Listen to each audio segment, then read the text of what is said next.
अस्सलाम वालेकुम, आप देख रहे हैं PNN स्पेशल। मैं हूं बैतुल्ला सिद्दीकी। नाजरीन, आज के दिन एक लॉन्ग वीकेंड के बाद पहला वर्किंग डे था और पाकिस्तान तहरीक इंसाफ ने पेशावर हाई कोर्ट का दरवाज़ा खटखटाया उस फैसले के खिलाफ कि जिसमें इंट्रा पार्टी इलेक्शन जो हैं वो कलअदम करार दिए गए थे। मुस्तरद करार देते हुए बल्ले का निशान पाकिस्तान तहरीक इंसाफ से छीन लिया गया था। लेकिन आज पेशावर हाई कोर्ट ने पाकिस्तान तहरीक इंसाफ को अगली समात तक बल्ले का निशान वापस कर दिया है। इलेक्शन कमीशन ऑफ पाकिस्तान और दीगर फरीकैन से जवाब तलब कर लिया गया। पाकिस्तान तहरीक इंसाफ आज ही के दिन तौहीन अदालत के केस में सुप्रीम कोर्ट ऑफ पाकिस्तान के 22 दिसंबर के फैसले पर अमल दरामद ना होने की सूरत में इलेक्शन कमीशन के खिलाफ तौहीन अदालत की दरख्वास्त लेकर सुप्रीम कोर्ट ऑफ पाकिस्तान चली गई है। वो तहरीक इंसाफ जो डिफेंसिव थी, खामोश थी, चुपचाप थी और फील्ड मांग रही थी, उसके लेवल का भी तकाजा नहीं कर रही थी, वो अब अचानक इतनी मुतहर्रिक हुई है, बैक टू बैक अटैक्स कर रही है और वो जो हिस्सा छीन लिया गया था या वो जो राइटफुल उसके पास होना भी चाहिए था एज़ पर द बुक, कानून और आइन के मुताबिक वो नहीं मिल रहा था, लेकिन अब अगर उसको मिल रहा है तो बाकी सियासी जमातों को बेचैनी है, वो बेकरार हैं। सेनेटर इरफान सिद्दीकी साहब की गुफ्तगू आपके सामने है कि 9 मई के वाक़यात से मुतालिक फ़ैसला कर लें। आज दीगर लोग भी पेशावर हाई कोर्ट से रिलीफ मिलने के बाद ये बात करते रहे हैं कि अदालतों को सोचना चाहिए आखिर रिलीफ पर रिलीफ क्यों मिल रहा है। तो ये जो हिस्सा बढ़ रहा है ये किस हद तक बढ़ा है या ये सिर्फ बढ़ा हुआ नज़र आ रहा है, इस सारे मामले को डिस्कस करेंगे। दूसरी तरफ सियासी जमातें आपस में सीट एडजस्टमेंट के मामलों को देख रही हैं, लेकिन नून लीग जो भागती दौड़ती हुई अपने दोस्तों के पास गई थी और इत्तेफाक और इत्तेहाद किए थे, अब वो उन्हें हिस्सा देने के लिए तैयार नहीं है। ऐसा क्यों हुआ? पहले वर्किंग नहीं थी या अब अचानक से वादों में तब्दीली के बाद नून लीग को एहसास हुआ कि उन्हें सीट एडजस्टमेंट की ज़रूरत नहीं है?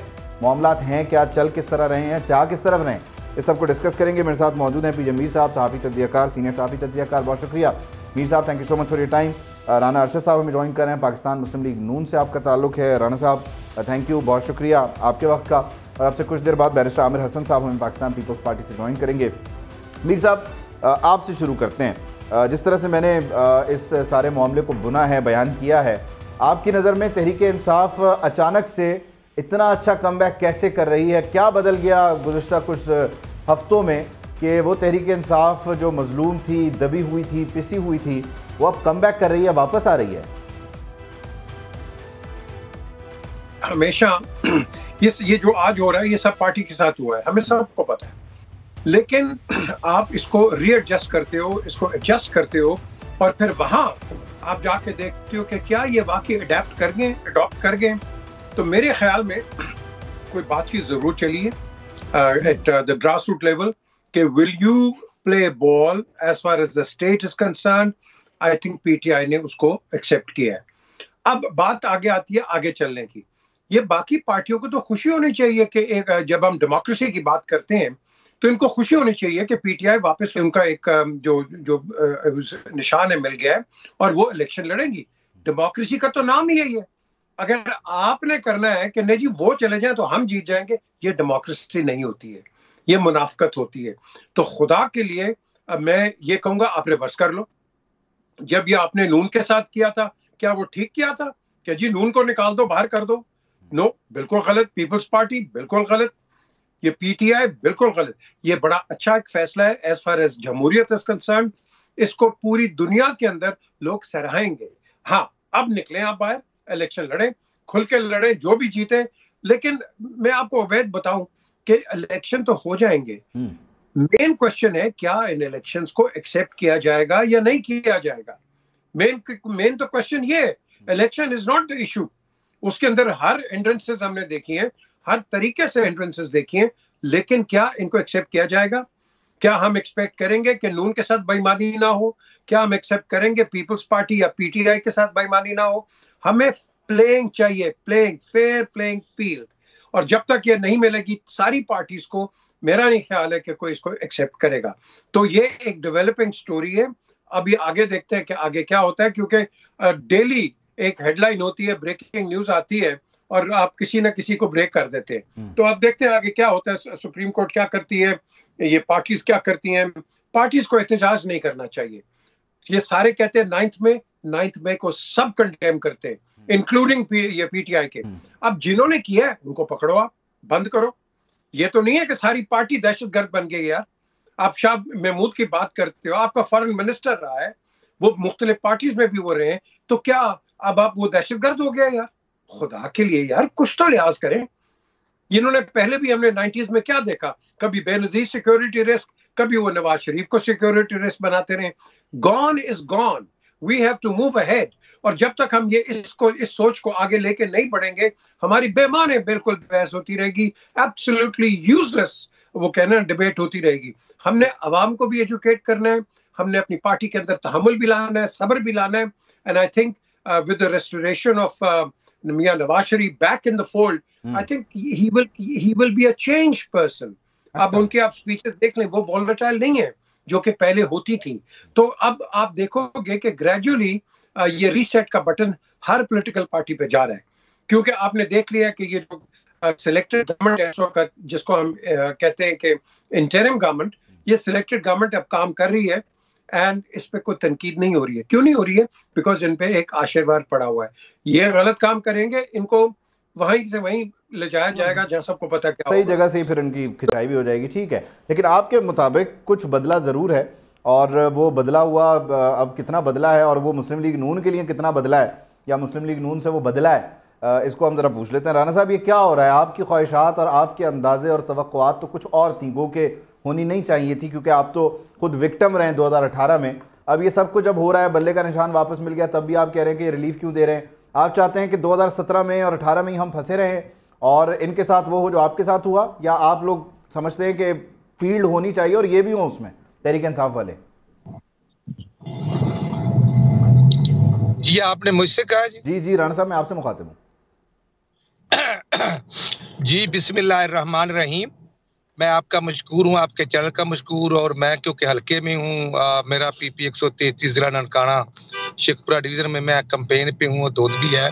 मैं ये अर्ज करना चाहता हूँ कि मोहम्मद नवाशी साहब की 21 अक्टूबर की आप स्पीच सुन लें, जो मीर साहब ने कहा, मैं बीइंग ए पॉलिटिकल वर्कर बिल्कुल उनके पॉइंट्स को इंडोर्स करता हूँ।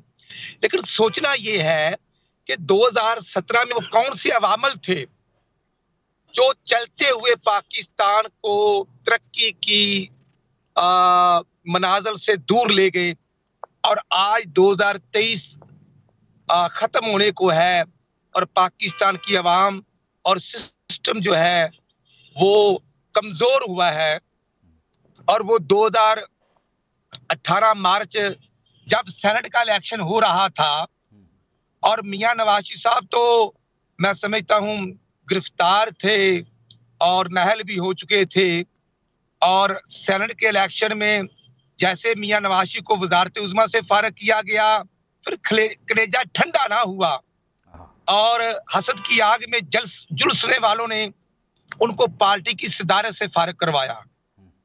और इसके बावजूद जब हमारे सेनेट के कैंडिडेटों को शेर के निशान अलाट हो गए, टिकटें अलाट हो गई, तो हमारा निशान खत्म करवा दिया गया, हमारे सेनेटर को आजाद करवा दिया गया। ये कोई सदियों पुरानी बात नहीं, ये मार्च 2018 की बात है। उसके बाद हुआ सो हुआ, सबने देखा। तो आज मैं बतौर पंजाब मुस्लिम लीग का नायब सदर, पॉलिटिकल वर्कर होने के नाते हमारी कोई ख्वाहिश नहीं है। हम समझते हैं कि तमाम पॉलिटिकल पार्टीज को इलेक्शन कंटेस्ट करना चाहिए, और जैसे ऑनरेबल कोर्ट्स बिलें ले रही हैं, बिल्कुल लें, हमें क्या एतराज है। हमें तो इंसाफ मिलना चाहिए।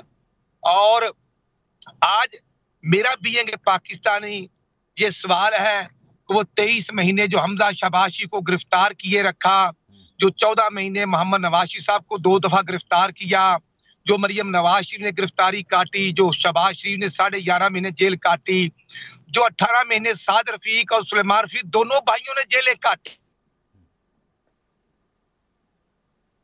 राना साहब का कनेक्शन जो है वो कुछ डिस्टर्ब हुआ है, लेकिन ये जो सवालात राना साहब पूछ रहे हैं, ये मैं भी राना साहब से पूछूंगा कि 16 महीने में जब हुकूमत थी और वो अवामिल आसपास ही थे, तब राना साहब के वज़ीर आज़म ने और मेरे वज़ीर आज़म ने ये सवालात क्यों नहीं पूछे अपने भाई से मुतालिक, अपनी भतीजे से मुतालिक और अपने बेटे से मुतालिक और अपनी गिरफ्तारी से मुतालिक। खैर, बैरिस्टर साहब ने भी हमें ज्वाइन कर लिया। बैरिस्टर आमिर हसन साहब, आप मुझे सुन पा रहे हैं? कैसे मिजाज हैं? और ये आप तो आज खुश होंगे यकीनी तौर पर कि एक सियासी जमात को उसका हक मिला है, उसका इंतखाबी निशान वापस मिल गया है, या आप भी नाराज हैं राना साहब? जी देखिए, पाकिस्तान भी नहीं, हम बिल्कुल नहीं। देखिए, इन लोगों ने कोई मुसीबत नहीं देखी है, तो सेनेट के इलेक्शन गिनवा देते हैं हमने 1970 का इलेक्शन और 1977 का इलेक्शन तलवार पे लड़ा था। उसके बाद 11 साल तक मुल्क में मार्शल लॉ रहा। और ये नहीं है हमारा तो ये रोना नहीं है हमें हथकड़ी लग गई, हमारी हुकूमत तोड़ दी। हम तो रोते भी नहीं हैं कि हमारे बानी कायद को फांसी पे लटका दिया गया। हमारी 30 साल जिसने क़यादत की उसे लहू लुहान करके शहीद कर दिया गया। हमारे उसके बाद आने वाले सदर को 14 साल जेल के अंदर रखा गया। तो हमारे ये गिले नहीं है और ना ये गिले होने चाहिए। मैं ये समझता हूँ कि तमाम पॉलिटिकल पार्टीज को पूरा हक होना चाहिए, उन्हें मुसावी मौके मिलने चाहिए। इंतखाबात भी वो तरीका होते हैं किसी की मकबूलियत जांचने का, और मकबूलियत से भी ज़्यादा मकबूलियत भी कुछ चीज़ नहीं है। असल में अवाम से उनकी मर्जी जानने का कि अवाम किसे चाहते हैं, किसे अपने नुमाइंदे चुनते हैं और किससे चाहते हैं कि वो उनकी हुकूमत की भागदौड़ संभाल के उनके मसाइल को हल करे। तो हम ये समझते हैं कि तमाम पॉलिटिकल पार्टीज़ को, क्योंकि हम इस प्रोसेस से गुजरे हुए हैं, हमारा इंतखाबी निशान गया, हमारी जमात के ऊपर पाबंदी लगी, आज भी हमें पाकिस्तान पीपल्स पार्टी पार्लियामेंटेरियंस के साथ चलना पड़ता है कि लीगल हम पे रहा। और हमारे पे जब भी कोई कानूनी तौर पे कोई कदगन लगाई जाए तो हम कानूनी तौर पे उसका मुकाबला करते हैं, लॉ से हम पॉइंट लाते हैं, अदालतों के सामने पेश होते हैं और उधर से रिलीफ लेते हैं। हम लोग ये नहीं करते हैं कि अगर अदालत हमारे खिलाफ फैसला करे तो हम अदालत के ऊपर सुप्रीम कोर्ट पे हमला कर दें। अगर कोई इस्टेब्लिशमेंट हमें इक़्तिदार में लाए तो बड़े खुश, और जब करे हम मीर जाफर मीर सादिक कहने लग जाते हैं और फिर कोर कमांडर्स के घर जलाने लगते हैं। तो हम तो ये जैसी ना हमारी तरबियत है ना हमारा नजरिया है। तो हम ये समझते हैं कि हमने सारी मुश्किलात गुजारने के बाद ये सीखा है कि पाकिस्तान के अंदर सबको मौका मिलना चाहिए और आवाम को मौका मिलना चाहिए वो अपने नुमाइंदे चुने। हमें खुशी है, हम ये भी चाहते हैं कि मुकम्मल आज़ादी, लेकिन साथ ये भी चीज़ कि प्रोपेगेंडा भी कम होना चाहिए।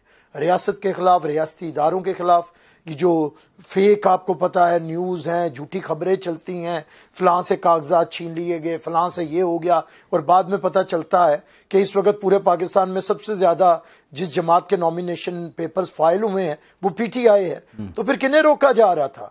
अगर इनके नॉमिनेशन पेपर सबसे ज्यादा हैं तो वो कौन सी फेक न्यूज ये फैलाई जा रही थी कि फलां को पकड़ लिया, फलां को पेपर नहीं जमा करवाने दे रहे? तो सबसे ज्यादा सारी जमातों जिन्हें जमा करवाने दे रहे हैं उनसे भी ज्यादा इन्होंने जमा करा दिए। तो मैं ये समझता हूं कि प्रोपेगेंडा भी महज नहीं होना चाहिए। पहले ही प्रोपेगेंडे ने हमारा ये हाल किया है कि रियासत के अंदर हम एक दूसरे के खिलाफ प्रोपेगेंडा कर करके रियासत इस वक्त बहुत बुरे हालात में है।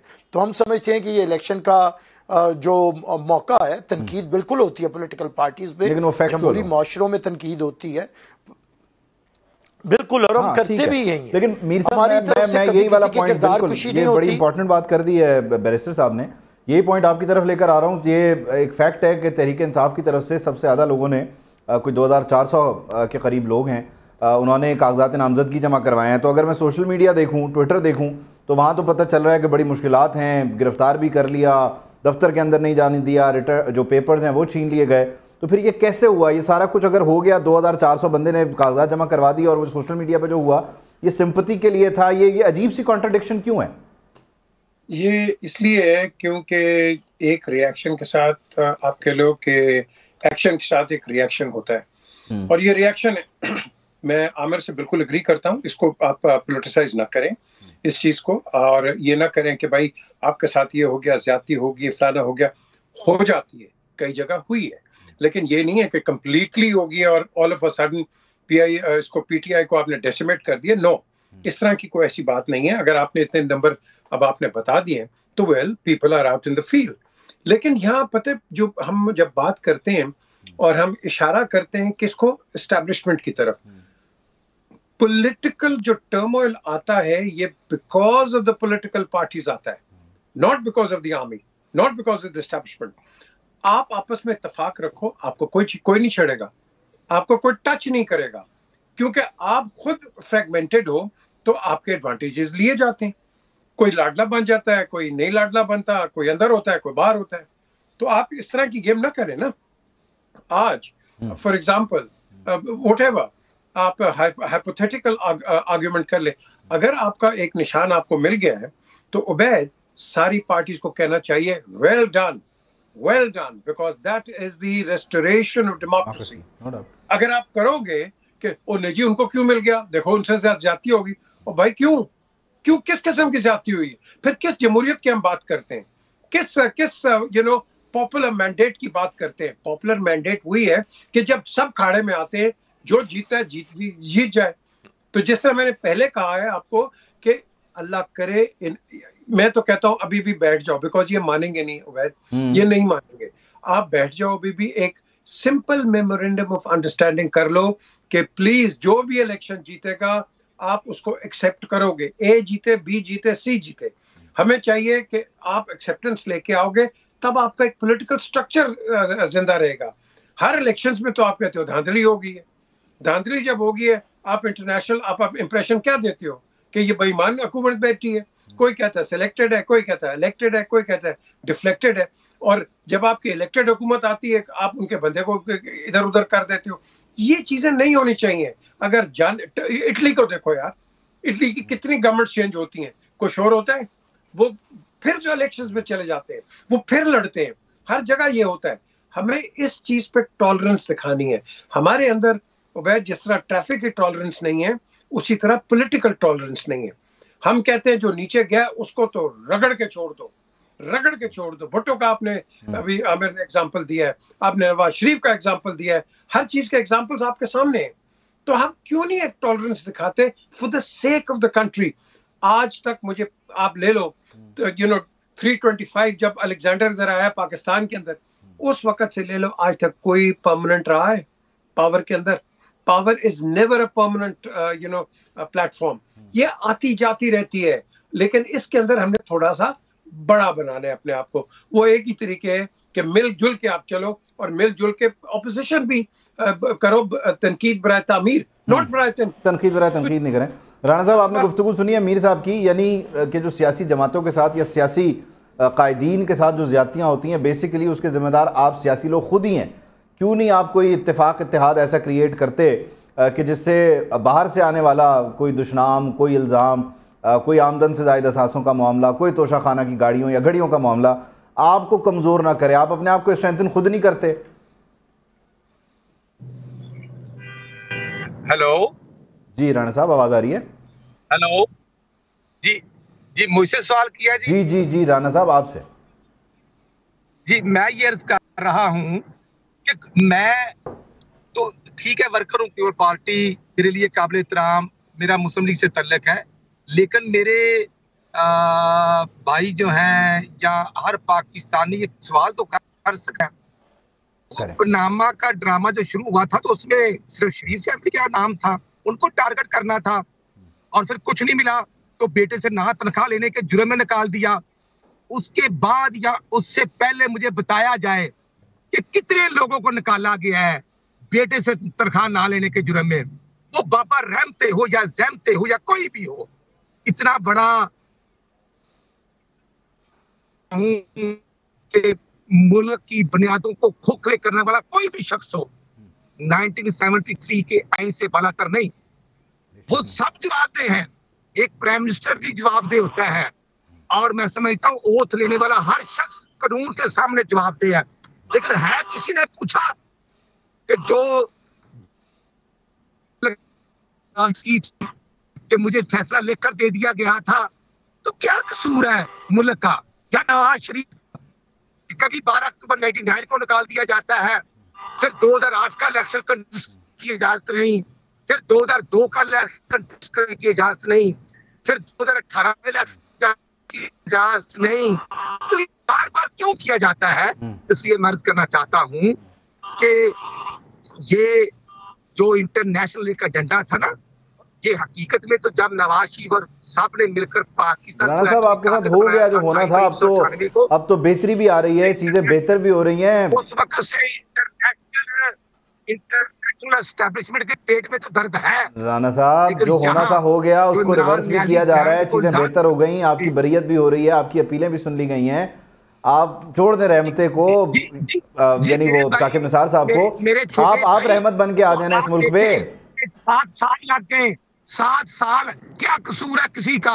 आपको या मुझे 7 साल लग जाए इंसाफ ढूंढते ढूंढते। तो इसलिए मैं कहता हूँ कि इंसाफ आसान होना चाहिए, सबको इंसाफ मिलना चाहिए। अब अल्हम्दुलिल्लाह हम नवाज शरीफ की क़यादत में इलेक्शन में हैं, मुझ जैसे कारकुन भी अपनी कैंपेन कर रहे हैं और पंजाब के 297 कॉन्स्टिट्यूंसीज हैं। अल्हम्दुलिल्लाह हमारे पूरे पाकिस्तान के जो सेंट्रल पार्लियामेंट्री बोर्ड ने इंट्रोड्यूस कर लिए हैं। आज KPK के थे और सुबह इंशाल्लाह कसूर डिस्ट्रिक्ट डिवीजन जिसमें कसूर ननकाना शेखपुरा उनके 9 बजे बोर्ड वो तो पार्टी अपने मामला को लेकर चल रही है ना। लेकिन मेरा वही सवाल है बैरिस्टर साहब, ये जो नुकता मैं पीजे मीर साहब का लेके गया हूँ, राना साहब की तरफ, यही आपकी तरफ लेके आ रहा हूँ कि सियासी जमातों की जो कमज़ोरियाँ हैं या सियासी अकाबरीन की जो कोताहियाँ हैं उसकी वजह से फिर आप तक मामलात आते हैं। नून लीग को आपसे शिकवा रहेगा, आप अपने माजी के ज़ख्म देखेंगे तो आपको नून लीग याद आएगी। क्या आप नहीं समझते कि आप माजी पे मट्टी डाल के चौधरी शुजात साहब की फार्मूले पे अमल करते हुए आइंदा के लिए मामलात को स्मूथ कर लें और वो जो मिसाक़ जमहूरियत था जिस पर फिर अमल ही नहीं हुआ, वो कोर्ट पहन के सुप्रीम कोर्ट चले गए थे, आप उसके लिए पहला हाथ बढ़ा दें और इसमें आप PTI को भी शामिल कर लें? देखिए सिद्दीकी साहब, हमने तो कभी भी नहीं, पाकिस्तान पीपल्स पार्टी, राना साहब तो इस पर रो रहे हैं कि इन्हें इंसाफ मिलते मिलते 6 साल लग गए। हमें 44 साल के बाद सुप्रीम कोर्ट रो रही है कि ये जिनकी तस्वीरें लगी हैं ये गलत हैं, कातिल हैं, इन्होंने आइन का भी कत्ल किया, मुंतखब वज़ीर है, और हम फिर भी नहीं रो रहे। हमारा ये जलसों का मौजू नहीं है, हमारा जलसों का मौजू अवाम के मसाइल हैं। देखिए पॉलिटिकल पार्टीज जब तक अपने दुख और दुखड़े सुनाना बंद नहीं करेगी और इनसे आगे नहीं बढ़ेगी तो वो कौम को मसाइल से नहीं निकाल सकती। पाकिस्तान पीपल्स पार्टी ने कभी ये नहीं, अगर हम देखें ना, हम इस दुश्मनी में रहते तो क्या हम मियां नवाज शरीफ के साथ हाथ मिलाते 90s में, जिन्होंने आसिफ अली जरदारी को तकरीबन 10 साल जेल में रखा, मोहतरमा को सुबह शाम अदा, हमारी वजह से तो मियां साहब कभी 1 घंटा भी जेल में नहीं रहे हैं, तो हम रहे, हमने फिर हाथ बढ़ाया, हम इनके साथ खड़े हुए। उसके बाद COD पे आप कहते हैं हमने तकरीबन 80% उस पर अमल कर दिया है 18वीं तरमीम के अंदर। हाँ, ये फिर जो इस्टेब्लिशमेंट के साथ बातचीत है, हम पे अगर कोई एतराज़ है तो बताइए, हमने इक़्तिदार उस रास्ते से लिया हो तो ज़रूर हमारा गिरेबान पकड़े। ये जो जाती हैं जमातें उनसे पूछा जाना चाहिए। देखिए पाकिस्तान पीपल्स पार्टी ने चार्टर ऑफ डेमोक्रेसी मुतारिफ करवाया। हमने इमरान खान साहब को जब वो वज़ीर आज़म बने तो चेयरमैन साहब ने कहा कि कदम बढ़ाओ इमरान खान, हम तुम्हारे साथ हैं। हमने उन्हें कहा कि ये COD साइन करें, लेकिन वो ऐसी पॉलिटिकल लोग हैं कि वाहिद वो लोग हैं जिन्होंने ये इमरान खान ने मोहतरमा की फातिहा तक नहीं की वारिसीन के साथ, तो ये तो उधर हाल है। उसके बावजूद आज जब इन पर मुसीबत है हम उन्हें कोई इल्ज़ाम नहीं देते, हम उनकी कोई किरदार कुशी नहीं करते, हम कभी किसी को अदालतों में नहीं जाते कि इसे गिरफ्तार रखें, हम किसी अदालत में नहीं जाते कि इसकी हुकूमत तोड़ें। हम जो देखिए ना, राना साहब रोना रोते हैं, बाबा रहम थे उसने हुकूमत तोड़ दी। अरे एक उससे पहले जो बाबा ज़हमते था, इफ्तिखार चौधरी, उसके साथ मिलकर आपने यूसुफ रजा गिलानी की हुकूमत तोड़ी थी। आपको जचता ही नहीं है ये रोना। अब अवाम के मसाइल की बात करें, हम फिर कहते हैं कि पॉलिटिकल पार्टीज को बैठना पड़ेगा। आपके दुख बड़े छोटे हैं, हमसे तो बहुत छोटे हैं, लेकिन हमारे दुख भी अवाम से बहुत छोटे हैं। अवाम तंग आए बैठे हैं, अवाम इस वक्त 2 वक्त की रोटी को तरस रहे हैं, अवाम के लिए इस वक्त बिजली का बिल जिस तरह आता है, इलाज मुआवजे की सहूलतें, अपना बच्चों की तालीम, अपना ये इतने मामलात मुश्किल हैं, और इधर हम रो रहे हैं जी मुझे हथकड़ी लग गई। ये जवाबात आप किससे मांग रहे हैं मेरे भाई? मियाँ साहब ने ये जो गुजरांवाला की तकरीर की थी, नाम लेके कहा था बाजवा साहब, तो बाजवा साहब से जवाब मिले थे तो उन्हें एक्सटेंशन दी थी ना आपने, जवाब सारे मिल गए थे ना, फिर आपने बाजवा साहब को एक्सटेंशन दी। अब किससे सवाल कर रहे हैं? बाजवा साहब को तो आपने 3 साल मजीद पहले बनाया भी आपने, फिर 3 साल मजीद मुद्दत भी दे दी। अब ये आपके सवाल किसके साथ हैं कि हमें गिराया, क्यों निकाला, ना निकालते तो मुल्क ऐसे हो जाता। मैं समझता हूँ अब ये इस तरह के मेरे ख्याल से तमाशे का वक्त नहीं है, इस वक्त सीरियस है, हमें प्रोग्राम की। ठीक है बैरिस्टर साहब, कुछ कनेक्शन का भी इशू आ रहा है, मुझे आपको सुनने में दुश्वारी हो रही है। ब्रेक शामिल करते हैं, ब्रेक के बाद आते हैं और फिर राना साहब से ये सवाल पूछते हैं कि उन्हें क्यों निकाला था। तो उन्हें पता था, लेकिन जिसने निकाला था उसके साथ बाद में शहबाज शरीफ साहब भी बैठ रहे, उनसे क्यों नहीं पूछा कि भाई बड़े भाई को क्यों निकाला था। ब्रेक के बाद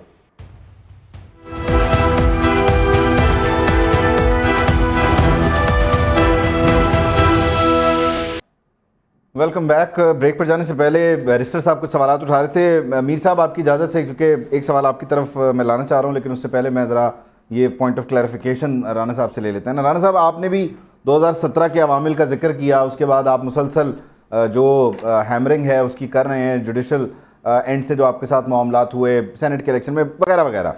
अब बैरिस्टर साहब आपसे पूछ रहे हैं कि भाई आपने तो तकरीर की थी, नाम भी लिए थे, सारा कुछ हुआ, इसी में मेरे सवाल का इजाफा लेते हुए जवाब देते हैं 16 महीने का वर्किंग रिलेशन है आपका, चले उसमें फिर बाद में नवंबर में मामला चेंज हो गए, लेकिन उससे पहले तक वर्किंग रिलेशन था, अच्छा रिलेशन था, तब नहीं पूछा छोटे भाई ने बड़े भाई से मुतालिक कि उन्हें क्यों निकाला था? मेरे प्यारे भाई, इशू ये है, बैरिस्टर साहब मेरे भाई हैं, मैं सिर्फ अर्ज ये करना चाहता हूं कि आखिर क्या वजह है कि चलती हुई गवर्नमेंट को डीरेल कर दिया जाता है? नहीं होना चाहिए। उनसे पूछ और मैं पॉलिटिकल वर्कर 25 जुलाई 2018 को जो रात को 12 बजे आरटीएम सिस्टम बैठा था और अब्दी नींद सोया हुआ है, उसका कोई रिजल्ट आया? 5.5 साल हो गए हैं। ये आरटीएम सिस्टम किसी के लिए नहीं बैठना चाहिए। जिसको अवाम मैंडेट दे उसके बॉक्स से वोट निकलने चाहिए।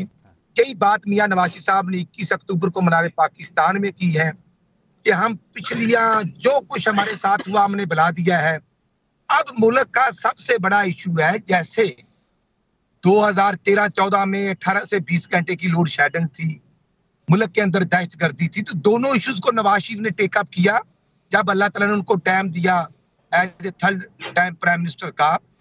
हम मियां नवाशी साहब बनी गाला भी गए, जरदारी साहब के साथ पास भी गए, सबको साथ लेकर 12,000 मेगावाट बिजली भी हमने पैदा की और ज़रब अज़ब का आगाज भी किया। और हमारे खिलाफ 12 अगस्त 2014 को ही धरनों का आगाज कर दिया गया था। अब सबसे बड़ा इशू है महंगाई। हम नवाज शरीफ की क़यादत में इंशाल्लाह इस इशू को हमने टेकअप किया है। हमारा एजेंडा ही 1 पॉइंट है कि एक गरीब को रिलीफ मिलना चाहिए, एक किसान के मसाइल हल होने चाहिए, एक तालिब इल्म को लैपटॉप मिलने चाहिए, फ्री एजुकेशन होनी चाहिए। तो इंशाल्लाह हम अपना रोल प्ले करेंगे, तमाम पार्टीज को अपना रोल प्ले करना होगा। मैंने तो सवाल ही कुछ और किया था राणा साहब। जी, मैंने तो सवाल ही कुछ और किया था, आप कहीं और चले गए। आप तो अपना इलेक्शन मैनिफेस्टो बता रहे हैं, मैं तो बोल रहा हूँ कि जो अवामिल थे, जिन्हें आप अवामिल कह रहे हैं, उन अवामिल से आपने बात नहीं की बाद में, जब शहबाज शरीफ साहब की हुकूमत थी, वो भी ऑफिस में थे अपने, आप उनसे पूछ लेते एक बार कि क्यों निकाला? जी नवाज शरीफ साहब ने बात हुई एक हफ्ता पहले भी। आपसे भी हमारा सवाल है, सबसे हमारा सवाल है कि बार बार क्यों निकाला जाता है और किसी को नहीं निकाला जाना चाहिए। हाँ, एक ही बार सवाल करके खत्म करना राणा साहब, बार बार हमसे क्यों पूछना? पार्लियामेंट के पास इख्तियार है मेरे प्यारे भाई, अदम इत्माद, वो हमने किया था और वो 10 अप्रैल 2019 राणा साहब आप चीजों को ऐसा मिक्स कर रहे हैं। मैं तो मियां साहब के निकाले जाने की बात और 16 महीने साहब, बिल्कुल 16 महीने की पीडीएम पार्टी हम सब जवाब दे हैं, लेकिन 4.25 साल का हिसाब इमरान नियाजी को भी देना पड़ेगा और पंजाब में 4.5 साल की गवर्नमेंट का उनको हिसाब देना पड़ेगा। अवाम हिसाब मांगती है और हम अवाम की अदालत में हैं। इंशाल्लाह नवाज शरीफ की क़यादत में मेहनत कर रहे हैं, कोशिश कर रहे हैं। इंशाल्लाह अल्लाह ने वक्त दिया, मौका दिया, नवाज शरीफ साहब चौथी दफा प्राइम मिनिस्टर बने तो इंशाल्लाह अवाम के इश्यूज को टेकअप भी करेंगे और हम सबको साथ लेकर भी चलेंगे। ठीक है, आगे बढ़ना हमारा मिशन है। 2016 में 2017 की दे रहे हैं वैसे आगे। मैं राणा साहब आपकी इजाजत से आपकी इन बातों पे ना, क्योंकि मैं तो सवाल पे सवाल कर ही रहा हूँ, मैं जरा मीर साहब को भी, उनकी टर्न भी थी, मैंने आउट ऑफ टर्न आपको मौका, वैसे खैर आपको इस बार आउट ऑफ टर्न नहीं मिल रहा। खैर मीर साहब, ये राणा साहब की आप गुफ्तगू सुन रहे हैं, मैं बार बार पूछ रहा हूँ, जिन अवामिल का जिक्र कर रहे हैं, जुडिशरी पे भी तनकीद कर रहे हैं, उस तरफ जाना भी चाहते हैं, फिर बेबसी देखिए जा भी नहीं पा रहे हैं। और शुरू में आपने ये कहा कि कुछ वापसी हुई है या कुछ बातचीत हुई है पीटीआई के कॉन्टेक्स्ट में, तो आई वांटेड टू नो कि ये अगर वापसी हुई है या बातचीत हुई है तो ये फील्ड लेवल करके सबको दे दी गई है कि आ जाओ अब ये हाजिर है मैदान, या आप समझते हैं कि एक मैनेज्ड फील्ड में तहरीक इंसाफ को भी छोड़ा जा रहा है ताकि 9 फरवरी को शोर शराबा कम हो? देखें, ये जो मैनेज का वर्ड आपने इस्तेमाल किया है, हमारे इलेक्शंस होते ही मैनेज्ड हैं और उनको लाया जाता है कि जो कि एक्सपेक्ट करते हैं कि कुछ करेंगे। इमरान खान को क्यों वोट मिला? पीटीआई एक प्रेशर ग्रुप था, एक पॉलिटिकल पार्टी बन गई आफ्टर विनिंग द इलेक्शंस। अब इलेक्शंस जब वो जीती है, वो किसी अंडरस्टैंडिंग पे आए कि हाँ भाई वो मुल्क का ये करेंगे, लेकिन जब आप एस्टैब्लिशमेंट को दांत दिखाने शुरू कर देंगे, जो कि बाकियों ने भी दिखाए हैं, तो फिर आपका वो कहते हैं ना, वो पंजाबी का एक है वो लफ्ज, फिर आपका मोरा पुठा पड़ जाता है। अब बात यहाँ आती है कि आपने चलना है एस्टैब्लिशमेंट के साथ, पूरी दुनिया चलती है हर जगह। ये जो कहते हैं ना democracy, there is no democracy, let me tell you, ये सब नाम की डेमोक्रेसी है। डेमोक्रेसी अगर इधर होती ना दुनिया के अंदर, तो आज गाजा के अंदर हम ये ना देख रहे होते, देयर इज नो डेमोक्रेसी, छोड़ दें, कश्मीर के अंदर ना देख रहे होते। तो ये एक कन्वीनियंस लफ्ज है, कन्वीनियंट लफ्ज है जिसको हम इस्तेमाल करते हैं और मैनिपुलेट करते हैं अपनी बेहतरी के लिए। अब यहाँ जो जो आपने सिचुएशन देखी है, ये सिचुएशन पाकिस्तान की स्पेसिफिक जब हम बात करते हैं, हमारे अंदर जब वो कायद आज़म मोहम्मद अली जिन्ना जिनकी बर्थडे कल गुजरी है, उनका सिर्फ एक ही था, 3 चीजें उनको पता था ये कौम कैसी है, यूनिटी, फेथ, डिसिप्लिन। तीनों चीजें नहीं है। यूनिटी पे भी हम लड़ते हैं, फेथ पे भी हम लड़ते हैं, डिसिप्लिन तो आपने रोडों पे देख ही लिया। सो बेसिकली उनकी बड़ी लंबी सोच थी और आज हम उसी सोच के गिरफ्तार हैं। हम वो नहीं ठीक करते अपने आप को, बातें बड़ी करते हैं, थ्योरी बड़ी लेके आ जाते हैं। ये जो पॉलिटिकल डिस्कशन होती है, मेरे साथ ये हो गया, मुझे ये किया गया, मुझे वो हुआ, मुझे ये हुआ, ओ भाई आगे चलो।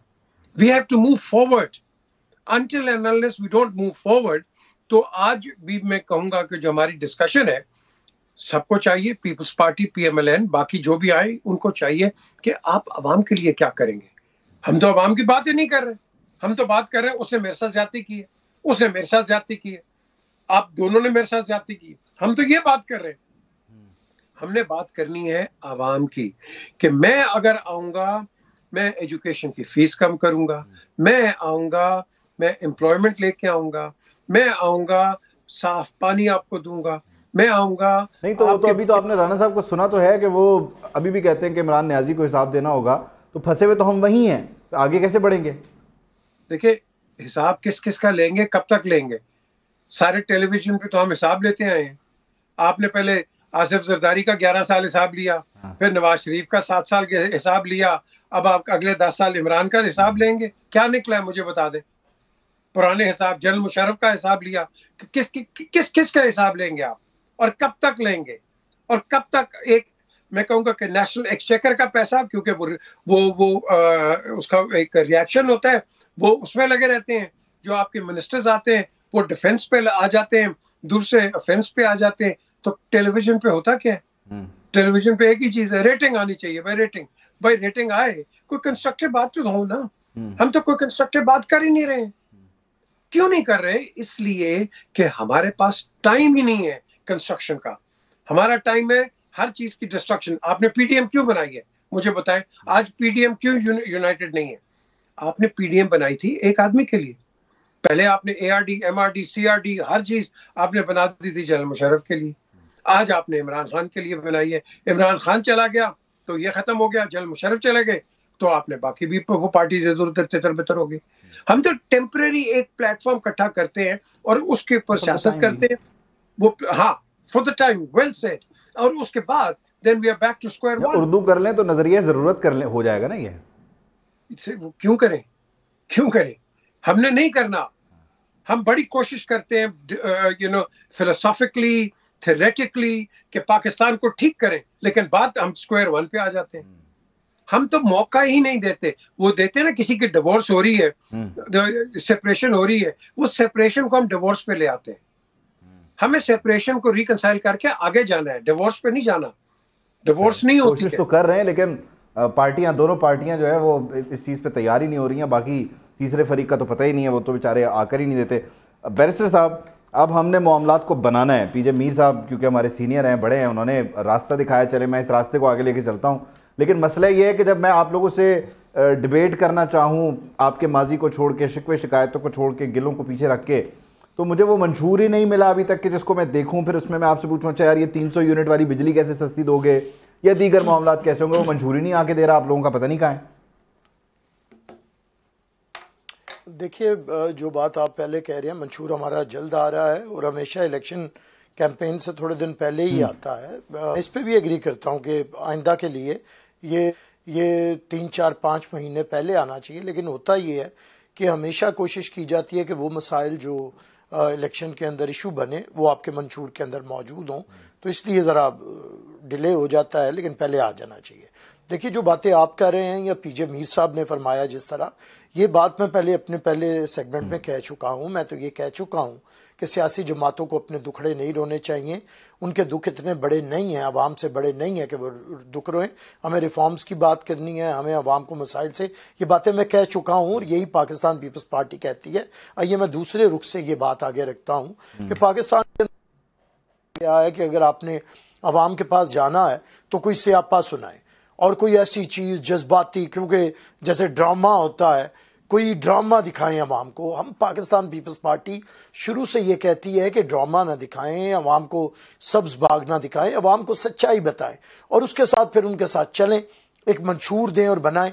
यही हमने हमेशा किया है। जब पाकिस्तान हमें 1970 में टूटा हुआ मुल्क मिला था तो हमने इसे हौसला दे के एटमी कुव्वत बनाया। आज उस एटम बम की वजह से कोई मुल्क आप पे हमला नहीं करता, नहीं तो भारत ने हमसे 3 जंगें की थी। एटम बम का आपने जब से धमाका किया एक जंग नहीं हुई, और जब से आपने ये प्रोग्राम शुरू किया। दूसरा आपका कॉन्स्टिट्यूशन है जिसकी वजह से आवाम के बुनियादी हकूक है। हम यही कहते हैं कि आइए आगे बढ़े। इस वक्त जरूरत जो है मुल्क के अंदर वो डायलॉग की है।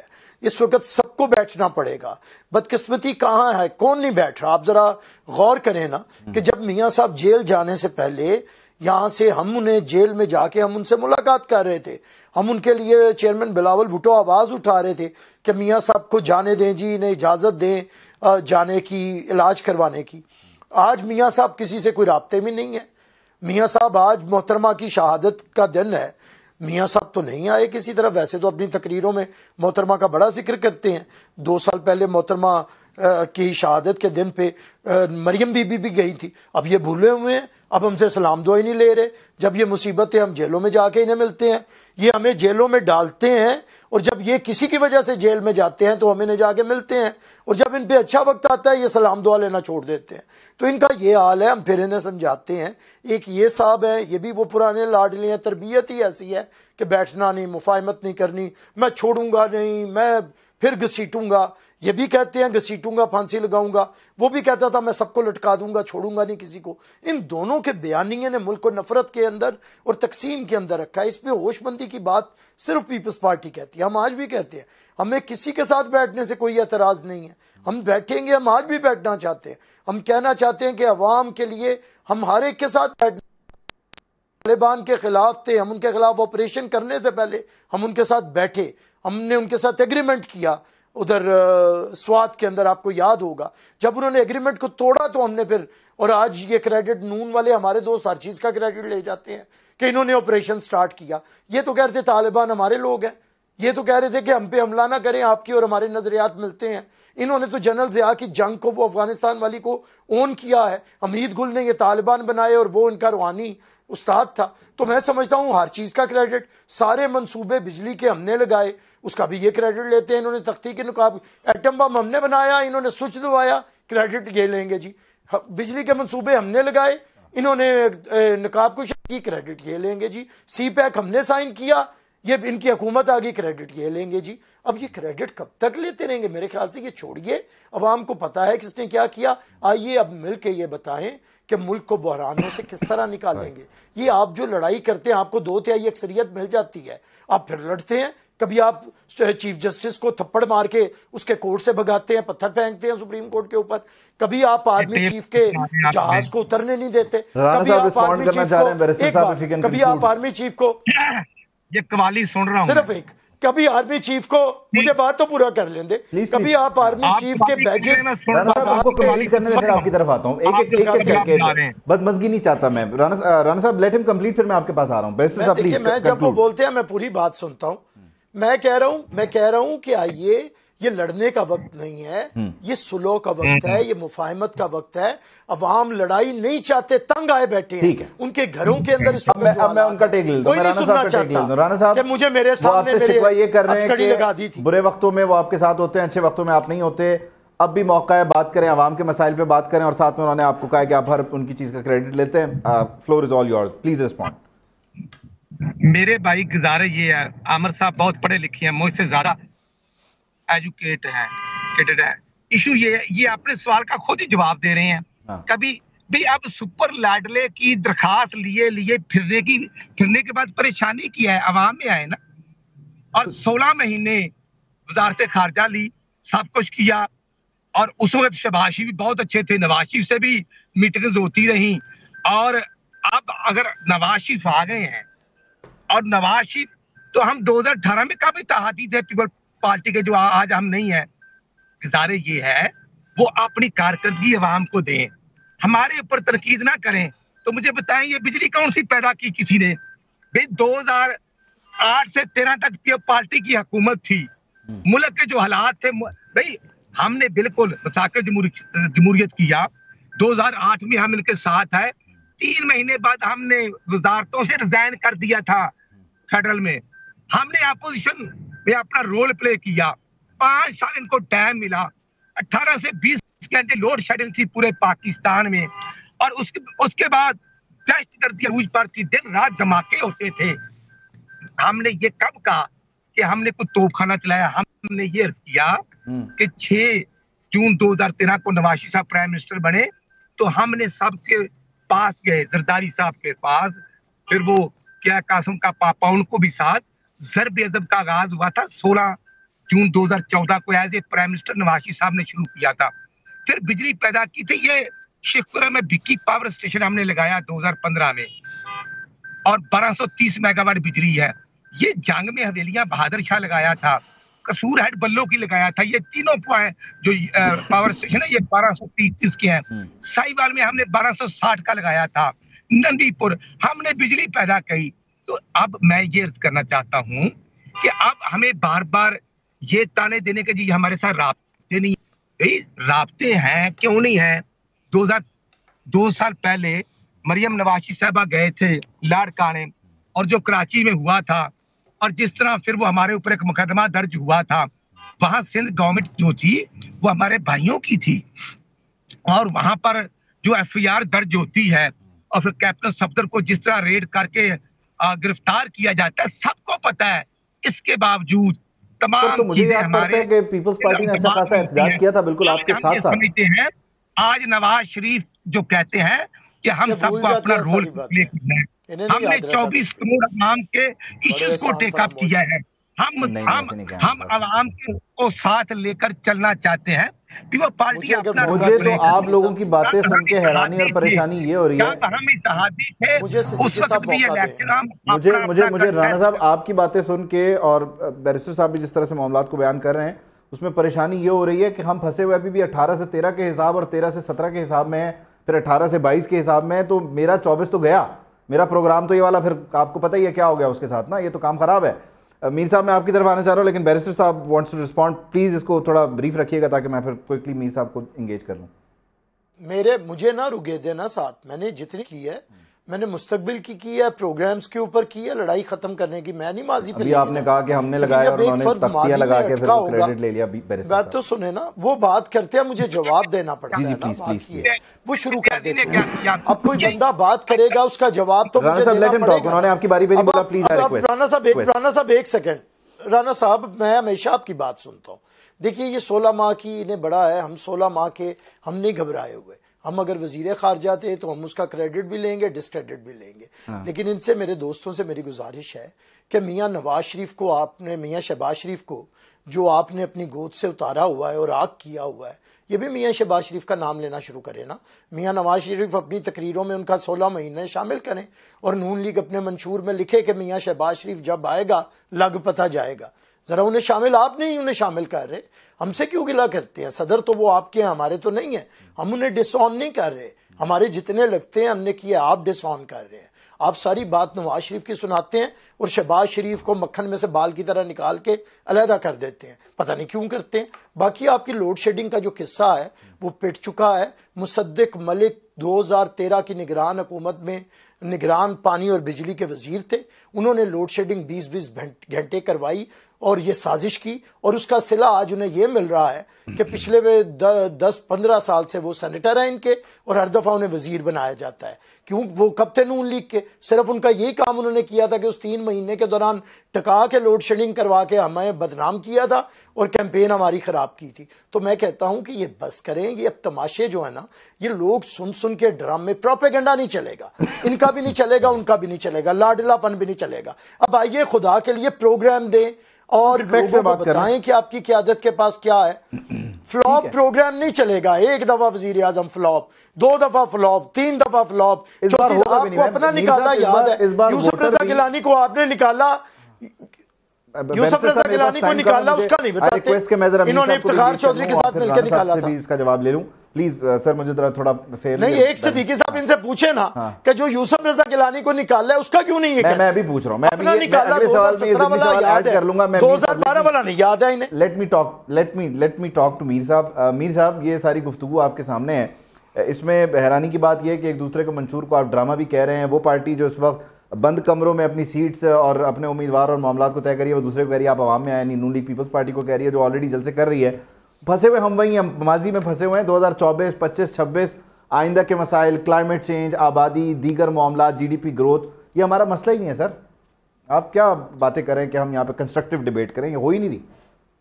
देखिए, ये आमिर को भी पता है, राना साहब को भी पता है, दोनों को पता है कि हमारी कोई भी लीडरशिप है उसको मरवाने वाले, वो कहते हैं ना more loyal than the king, ये जो चमचे हैं ना ये मरवाते हैं।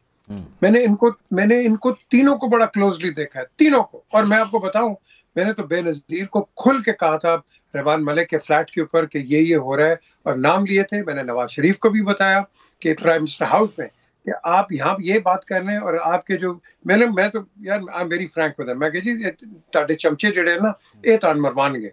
मैंने इमरान को भी बताया कि ये तेरे मिनिस्टर्स हैं, ये कर रहे हैं, ये कर रहे हैं, और you know but they don't take any notice. I am sorry, क्योंकि मुसीबत ये है कि क्योंकि हमारे इलेक्शंस जो है ना, जेनेटिक इलेक्शंस बिल्कुल एक का फॉल्सिफिकेशन पे हैं।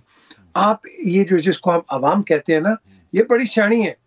पहले 500 रुपया लेती थी, अब 1000 रुपया दे के वोट देती है। तो वो भी वो लेके अब वो पैसे। अनफॉर्चुनेटली मसला ये है कि आवाम को डिस्क्राइब करने का हमारे पास तरीकाकार ये है। I am short on time. PJ Mir साहब, thank you so much for your time. Rana साहब, थैंक यू। बैरिस्टर साहब, thank you so much for your time. देख लें आपके बारे में क्या परसेप्शन है कि आप बिरयानी की प्लेट, कीमे वाले नान या दीगर मामलात पर वोट देते हैं। खुदा के लिए इन पार्टियों के मंशूर का इंतज़ार करें, मंशूर देखें, मंशूर पर वोट दें। आपके मसाइल का हल आपके वोट से, इसको समझ लें, बेहतर होगा। अल्लाह।